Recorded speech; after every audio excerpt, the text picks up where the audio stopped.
Hey guys, I'm Bob from Totally Unique Life, and today I'm going to be reviewing the Prevue 528 Universal Small Animal Home.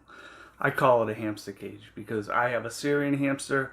Her name is Cooty. She's currently in there now sleeping underneath the platform here in a structure that I built for her.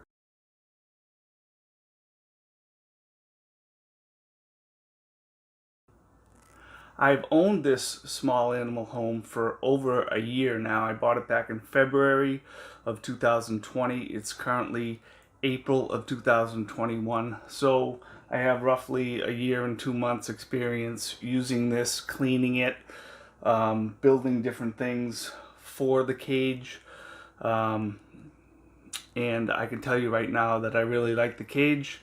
It's going to be a positive review and not a negative one like I did for my critter trail, and I have a review about that as well. If you're interested in this cage, I also have an unboxing and an assembly of this cage, which was pretty straightforward. Another video that you could watch if you're interested in buying this cage. I'll also leave links in the description if you're interested. I bought mine on Amazon for roughly $75. So what I'd like to do now is go through the various pros and cons of this cage. So what I'm going to do is list the pros, list the cons, and then we'll look closer at the features of the cage itself. So I would say the first pro is the space. The space is roughly 620 square inches of space, and if you were going to include the platform as a separate addition to the space, you would add another 210 square inches. Because in a house, if you think about it, when you look at the square footage of a house, you add up the different levels of the house, and the extra platform here gives you an additional 210 square inches of space. So you could say that this cage has roughly 640 square inches of space, which is right along the lines of being big enough. Based on the Humane Society of the U.S., they recommend 576 square inches for a Syrian hamster. The Royal Society of the Prevention of Cruelty to Animals suggests 620 square inches for a Syrian, which is what I have. So it's plenty big enough for a Syrian hamster. Number two, I would say the two large doors. They're both a foot long. There's one on top and there's one in the front that pulls down. We'll look at more detail into the features of the cage later. But what's great about that is that I have never removed the top of the cage part from the plastic bottom part to clean it. I would have to take off these, remove these clips, which I think there's 6 of them that go around the cage. If you wanted to take the top off, you would have to remove all of the clips. And I've never had to do that because of the wide doors that there are on this cage. There is also an adjustable platform, which is over here. That's roughly a foot long by the length of the width of the cage, which is 17.5 inches deep. So that's the 210 inches of space, platform space I was talking about. This, you can actually take this platform and move it all the way up here if you wanted to, which probably wouldn't make any sense, but I have a silent runner in the back, a 9-inch silent runner. That's about the biggest size of a silent runner that you could fit above the platform. My Syrian hamster is fairly small. She hasn't really grown that much, so the 9-inch silent runner is fine for her. It also comes with a ramp, and I'll talk about that a little bit more later. It'll actually be in the con section. Number 4 would be there's 3/8 of an inch cage spacing, which is perfect for attaching a hamster wheel, which is what I have in the back using the cage attachment, or an accessory shelf. I have one in the back here from Night Angel. I have one shelf that I built myself. There's a shelf down here I built myself. So the 3/8 inch cage spacing is perfect for any type of accessories you want to have with the cage. Number 5 would be there's 2 wire handles on the top, and this is great for transporting the cage. I have taken this cage on 2 different week-long trips. People talk about the IKEA �DTOLF, which is a very large cage, and I recommend, if you have the space for an IKEA �DTOLF, that you should go for it. Or there's also a Night Angel Bigger World MDF terrarium, which is another one that's a very large cage. But there's some advantages of that. Obviously, it's bigger space for your hamster. But the negative, I think, is that you can't take that with you if you go on vacation. This, I can actually take this with me, and I've done it twice for 2 week-long vacations. So my hamster has been in her same habitat, even on vacation. So that's, without these wire handles, it would be kind of hard to transport it.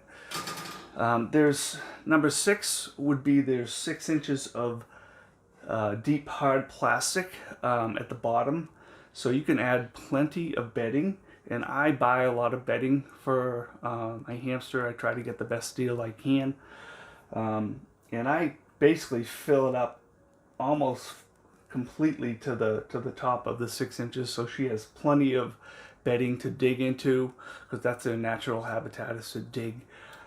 So that's what I do. I like the fact that there's 6 inches of hard plastic, so that the bedding actually stays in the cage instead of coming out of the cage. Occasionally it does when she goes a little crazy digging, but this 6 inches is awesome to have at the bottom of the cage. Number 7, it will fit through the doors of a small car. In other words, my daughter has a Honda Civic. I actually have a Honda Civic as well as a truck. And you can actually fit this on the back seat of a Honda Civic. You can put it right through with the doors open and put it into the back seat. My daughter had a hamster. Her name was Pumpkin, and she used to bring her up to our house. We live about 3 hours from where she lives, and she would just put this cage in the back seat of her Honda Civic and bring Pumpkin up here, so Pumpkin would have her natural habitat, or her natural nest, when she's on vacation as well.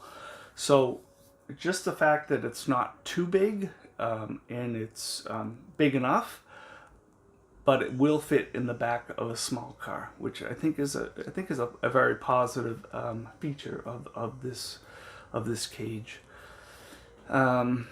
So that was number 7. So those are the 7 pros that I would consider that this small animal home has. Now, the cons are, one thing is the ramp. This ramp, I've found, is too big. When I had it in here, it just took up too much space. And another drawback of it is that there are 2 different ways you can connect the ramp to the platform, and it kind of hooks in with these two hooks. You can see hooks into a kind of a holes on either side of the platform.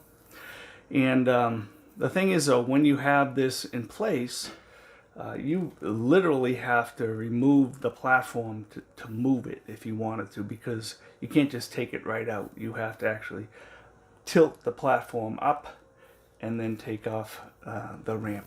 So I learned really quickly is that I don't need this ramp. I also add plenty of bedding, so my hamster can walk from the bedding onto the platform instead of needing a ramp to get up there. I guess if you didn't add a lot of bedding to to your cage, then maybe you need a ramp like this, but I found this was a little too bulky. It's nice that they actually provide you with a ramp, but I know other people who have this cage have also stopped using the ramp. But it's a feature, so it's an added plus, but I don't think it's really that usable. At least for my scenario, it's not that usable. One final con, and it's only two that I found with this cage, was that there's a front door here, and I guess if you have an aggressive hamster, the hamster could force its way out of this door. They provide this latch for shutting the door, keeping it secure, and that kind of just wraps over the top here and down, and it will prevent your hamster from getting out, or gerbil, or whatever you have in here, guinea pig, I guess, rabbit. I think this was kind of an afterthought by the company. That's just my guess. Actually, when I was putting this together for the first time, I didn't know what this was. And if you look at the unboxing and assembling video that I created, you'll see that I finally figured out what this was. But what I also learned is that you could actually use something like a binder clip, and that would fit right here. You could actually use a couple of them, which would do the same thing as the latch. It's not going to open now with the binder clip there, or two of them. You could probably just use one. But I mean, this works. I just think if you're going to find a con when it comes to this cage, this is one of them. I think they could have actually had it engineered a little better, where they had a latch or something where you would pull down the latch and this would secure the front door of the cage. So now what I'd like to do is to quickly give you some close-ups of the cage and some of the features, just so you can see a little bit more about what this cage has to offer. Okay, once again, this cage has two doors.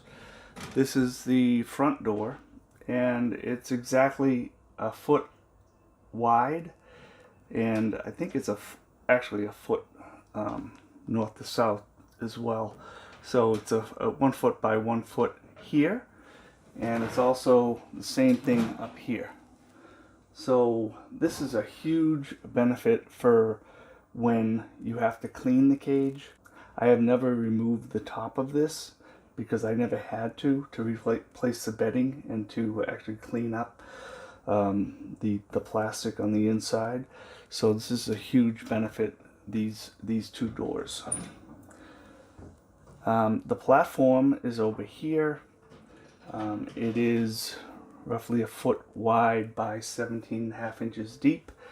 It uses these kind of knobs. They screw into the platform, and you can adjust. You can take out the knobs. The knobs come all the way out, and there's two in the back as well. And you can lift it up. You can actually have it higher if you wanted to. What I like about the platform is it keeps my hamster's food and water separate from the rest of the cage.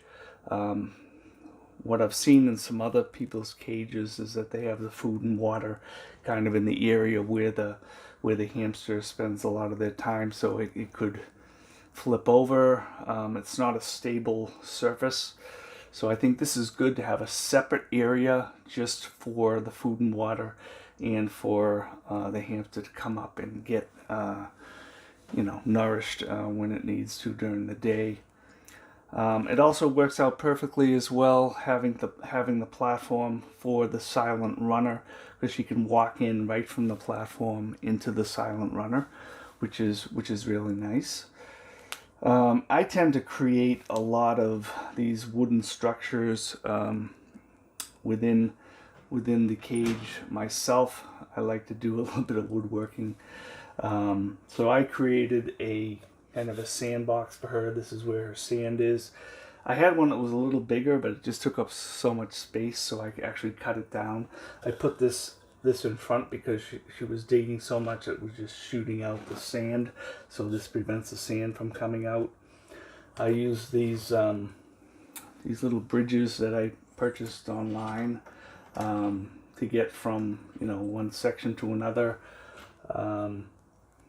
I made another platform up here. I bought this Night Angel shelf here. I keep another water bowl up here, which is nice because I always put a little bit of put the yogis, which are these little yogurt drops up here every night. I put one here, and I put a pistachio up here, and she usually always goes up and gets them during the night and eats them. So I did mention that there is 6 inches of plastic depth here, so you can put a lot of bedding in here. I use Carefresh bedding because it's supposedly the cleanest, and it does appear to be very clean. So I think that's pretty much a good review of all of the kind of the features of the cage. And I did mention that you have these wire handles up here, which is great for transporting the cage. I think that was a great thing to have with this cage. As I said, my daughter was able to transport this cage, her cage, for a Pumpkin, which was her hamster, which passed this past summer. But it's not that heavy. It depends on how much you have in it, obviously, but it's not that heavy of a cage that you can't carry it on your own. My daughter's not a big person. She was able to carry it down 2 flights of stairs and put it into her car all by herself. So it's great that you could actually take this from one location to another, as opposed to the IKEA Detolf or any of the other bigger cages. You simply cannot do. Well, I hope you enjoyed the video, and if you have any questions or comments, please leave them at the end. Once again, there will be links in the description. If you have any interest in purchasing this particular cage, I paid about $75 on Amazon, which I think is a pretty good deal for what you get from the Prevue 528. So if you like the video, please like it, and I hope you subscribe to my channel. But anyway, we'll talk to you next time.